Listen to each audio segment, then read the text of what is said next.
They mentioned earlier about the refiner's fire.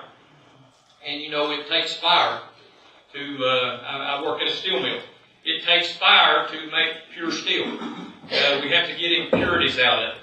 And just like the scripture, you know, the potter, the refiner sits in front of the fire and he refines the steel. He refines the copper. He refines the brass. He refines the gold.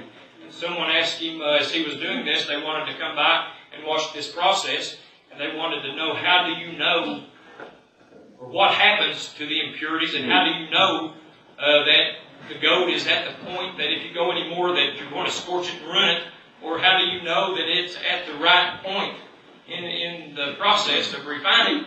And he said, well, he said, as you heat it up, and we every one as Christians, we have heat in our life. And that comes not only from family and neighbors and work and everything else, it comes from the devil, every bit of it. And as we're being refined by this fire, as this heat is applied to our life, it should be refining us. That impurity should be coming to the top and leaving us.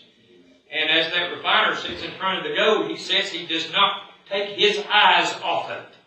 And I imagine my God like that. He's looking down at me right now. He said, I'm not going to take my eyes off Jeff Canfield. He's in the fire. I'm not going to leave him there so long that I'm going to scorch him, that he's going to ruin, but I'm going to watch him. And I'm going to find out when he is just to the right point that I take the fire away. You know, he's watching right now. And as the refiner sits in front of the gold, he's sitting there and he's watching it. He's looking at it. And he's taking that little wood paddle and he's scraping the dross, the slag that comes to the top.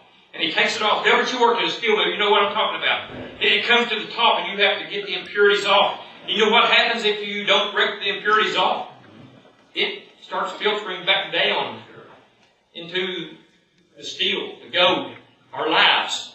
So when God brings something to your attention and He's wanting to skim it off the top, let Him do it. Because as that impurities come to the top and it's taken off, He's looking at you and He's watching you just as the refiner is watching the gold. And when that gold comes to a certain point, and the person said, how do you know when it gets to the certain point that it needs to be taken off? He said, I'm looking at it. He said, I can see my image. I can see my image in the gold. When God can see His image in us, which He should be able to, because we're supposed to be Christ-like. When He can see His image in us, we will have that peace that passes all of our understanding.